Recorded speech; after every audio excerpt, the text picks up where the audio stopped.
प्रभु मधुर नाम में आप सबों को जय मसीह की। परमेश्वर का धन्यवाद हो। इस हफ्ते में परमेश्वर ने फिर मौका दिया कि हम वचन के द्वारा कुछ अध्ययन करें, और परमेश्वर इन अंतिम दिनों में, जबकि बहुत बुरे दिन है, कठिन दिन है, हम सब अजीब परिस्थितियों से गुजर रहे हैं, परमेश्वर इस चाहते हैं कि हम उन पर संपूर्ण रूप से आश्रित हों, अपनी बातें उनसे शेयर करें और वो हमें आशीष दें, जैसा उनका वायदा है।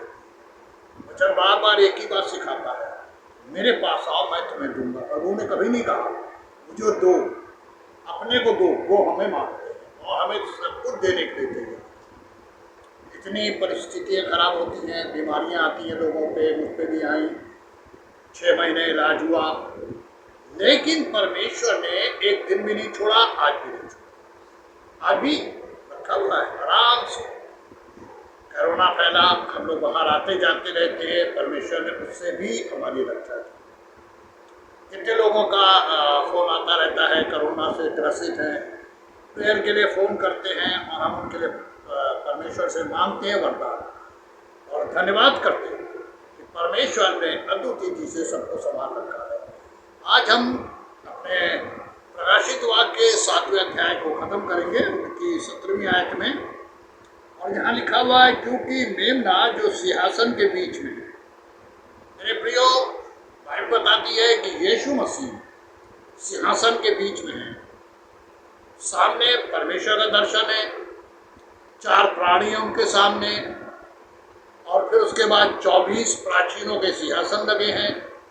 और बाइबल ये बता रही है कि उनके बीच में मेमना खड़े। मेमना मीन्स हमारे प्रभु यीशु। लिखा है कि सिंहासन के बीच में है, उनकी रखवाली करेगा। किनकी? जो हम पृथ्वी पर हैं। पिता से मांगेंगे कि हमारे जो पृथ्वी पर लोग हैं, इनकी रक्षा करें।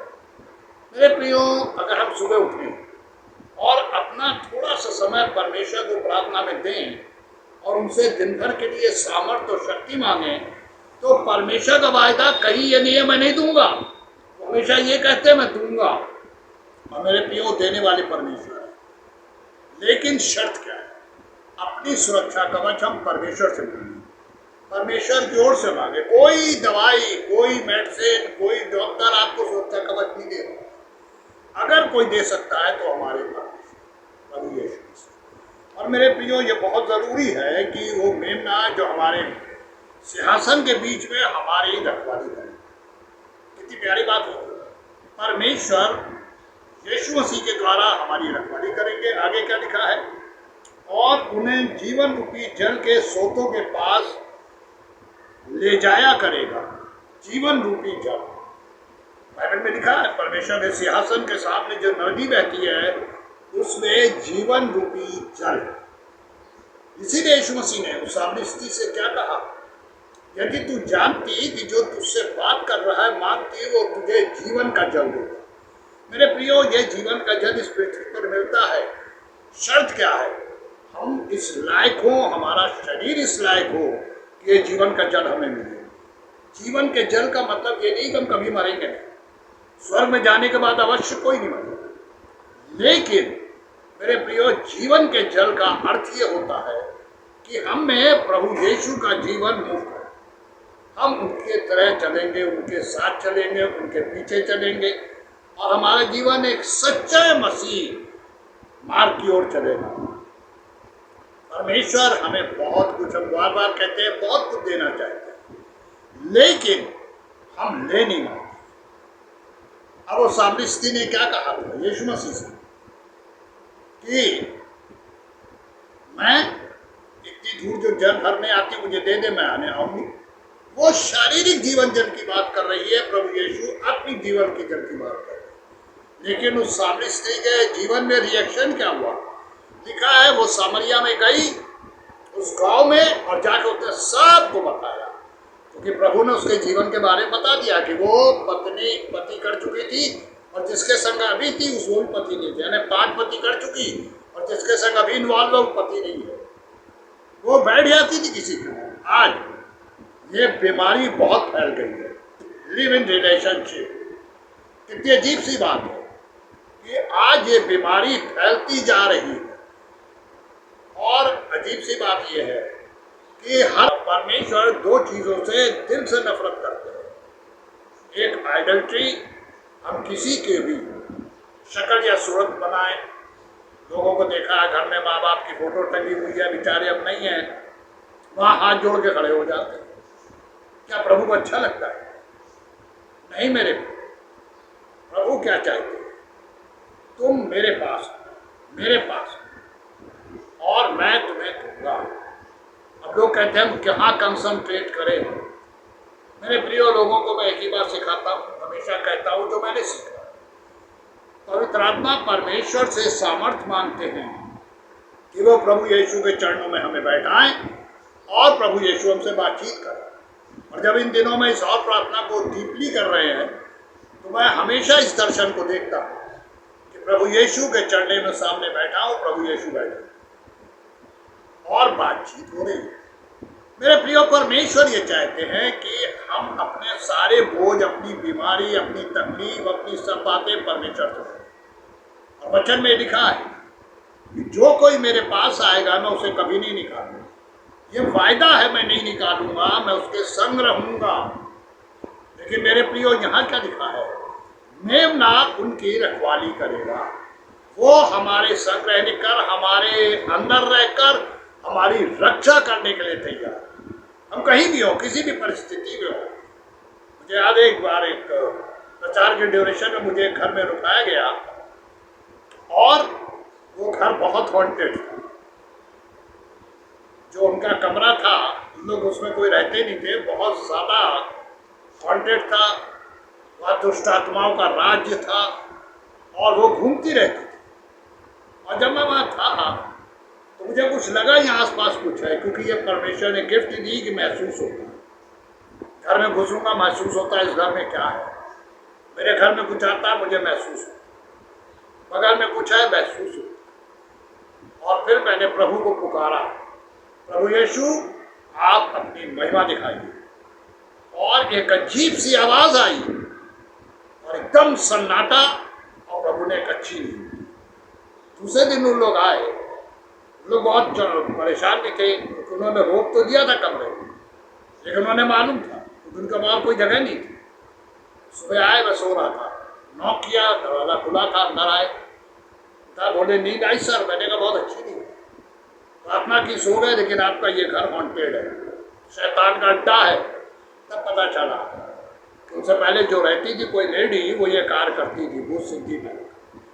मेरे प्रियो, परमेश्वर क्या कह रहे हैं, ये वचन क्या कह रहा है? वो हमारी रखवाली करेगा। और क्या लिखा? और उन्हें जीवन रूपी जल के स्रोतों के पास ले जाया करेगा। और जो सबसे हमको इम्पोर्टेंट अच्छी आज लगती है उसके नीचे लिखी इसी में, और परमेश्वर उनकी आंखों से सब आंसू पोंछ डालेगा। यानी वो रखवाली नहीं करेगा। हम दुखी हैं, परेशान हैं, अजीब परिस्थितियों में हैं, वो रखवाली करेगा। हाँ, वो हमारी रखवाली करेगा, हमारे हर दुख में हमारे आंसू पोंछेगा। परमेश्वर का वायदा है, वो आंसू पोंछते हैं, दुख से हमें छुड़ाते हैं। इसलिए तो बाइबल में लिखा है, ये सब थके मांदे बोझ से दबे लोगों मेरे पास आओ, क्या दूंगा? विश्राम। कैसे? आंसू पोंछे। आज हम मसीह लोग जब परेशानियों से गुजर रहे, बहुत से लोगों के बारे में जानता हूँ जो प्रभु को प्यारे हो गए, अजीब अजीब बीमारियों से चले गए। लेकिन मेरे प्रियो, क्या हमने सोचा ऐसा क्यों हुआ हमारे संग? हमारे संग ऐसा जाना सबको है, लेकिन कुछ लोग समय से पहले जाते हैं और उसके पीछे कारण होता है परिवार के किसी सदस्य के द्वारा, जिसे परमेश्वर किसी और रूप में चाहते हैं, वो किसी और रूप में है। परमेश्वर वार्निंग देते, चेतावनी देते, बीमारियां भेजते, आदमी सुधरता नहीं है। तो परमेश्वर वहां से एक को बुला लेते दिखाने के लिए कि भाई चौकन्ने हो जाओ, नहीं तो इसके बाद फिर अटैक करूंगा, फिर शैतान अटैक करेगा, क्योंकि मैंने तो छोड़ दिया है तुम्हें। मेरे प्रियो, परमेश्वर जहां प्यार करते हैं वह दंड देना भी जानते हैं, क्योंकि उनके प्यार में दंड है।